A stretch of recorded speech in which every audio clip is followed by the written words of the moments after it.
shock us. We have to be prepared to play for 40 minutes. Got to be able to hold leads. I know that's something that we've been focusing on, and just come ready to play and be ready to play for 40 minutes. They've lost 24 straight SEC games, regular season. How does that play on your mind? It doesn't really play on. I mean, at least for me, this is my 5th year doing it. I know what teams that have struggled in conference play can always come back and shock people. My freshman year, we lost to an 8 seed in the conference tournament. So, like I said before, anything can happen, and this team can come in and shock us if we aren't ready to play. But I think everybody's really locked in, and we really bought into what we're trying to do here, and we'll be good. How is the front court adjusted to this different rotation now, and how much is Nick's, I guess to say, ascent really kind of helped put things in place? I mean, it kind of makes me and EJ work a little bit harder.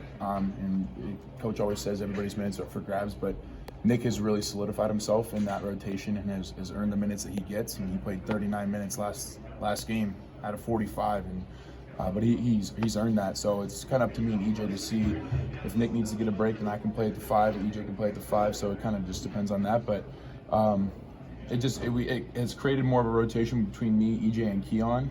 And I've kind of switched over to switching in for Nick and subbing in for Nick, and EJ and Keon have kind of switched it up, but I can also play the 4 if I come in for EJ and Nick can play the 5. Does that allow you to do some things differently than you've done at any other point in your career? Just playing on the perimeter a little bit more. I mean, at Bucknell when I was a little bit younger, I played at the 5 more. I was more of an inside guy than an outside guy, but then as I've gotten older and I've worked on my jump shot, it kind of stretched the floor for us as a team, and I was able to step out and play on the perimeter a little bit. But here it's both things. I have to be able to guard in the post and then be able to guard in the perimeter, and that's something that I've tried to do a better job of the last couple of games, just moving my feet and kind of trusting myself on defense. Cal said earlier that he thought your mentality had changed from coming here wanting to prove that you were good enough to, he didn't say feeling pressure, but it sounded that way, of trying to live up to your previous performances here.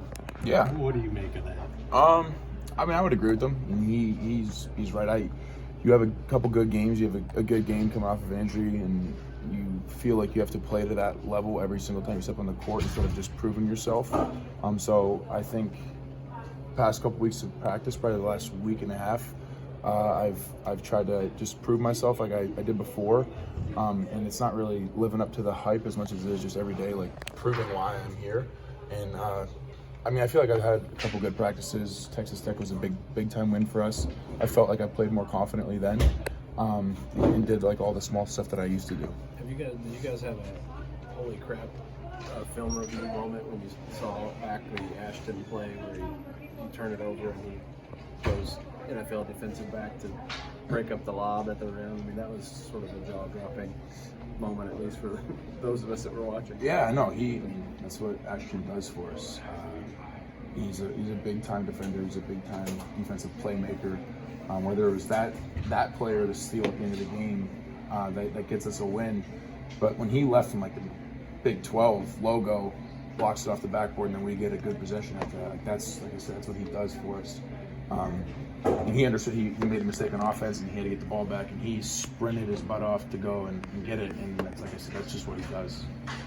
Did you guys, this is probably making too much out of it, but after the Evansville game, does that game kind of resonate for a game like this? Like, as you said earlier, anything can happen? Or is that ancient history at this point? That was in November, right? So it's 2 months removed for me, and yesterday's over. I don't even think about it. So I think for us, it's more looking ahead than it is looking back. Obviously, you have to learn from mistakes and learn from games like that, but it's more of a just focusing on who we're playing now and not trying to live in the past, and just focusing on who we have tomorrow, and then once tomorrow's over, focusing on who we have next. Would you guys like to give it a breathe at the end of the game at some point? It seems like you guys are really thriving and having double-digit leads and watching them disappear, and then having to hang on for dear life all the way to the buzzer. Yeah, I think a lot of it is just all of us have to be disciplined. You might have an open shot with 15 seconds left on the shot clock, but we want to run the clock a little bit more. And it's just being understanding and knowing of situations like that, and just kind of focusing in on at the end of the game, okay, there's 4 minutes left, we have a 12-point lead. Let's stretch it to 16 by the end of the game. Obviously, they're probably going to make some shots, but trying to stretch that lead out a little bit run some clock and do that stuff, I think we'll be good. Do you suspect that while maybe you would have liked to have more comfortable finishes, that doing this over and over again has prepared a group of guys to, the NCAA tournament seems like they're all nail biters, that when it matters, you guys are going to know what it takes at the end of these games? Yeah, I do. I think, like you said, the NCAA tournament is full of it. Like you might have a 2 seed versus a 15 or 2 versus a 14, and it shocks you because you're not used to playing a school like that. Like the mid-major versus high-major games, all the time it happens. I think for us at the end of games, we've been in so many of them, and it just comes down to if we're disciplined enough to start to finish those games when, like, you're up 10, like I said, with 3 minutes left, like, finishing the game then. It'll help us out come March and April.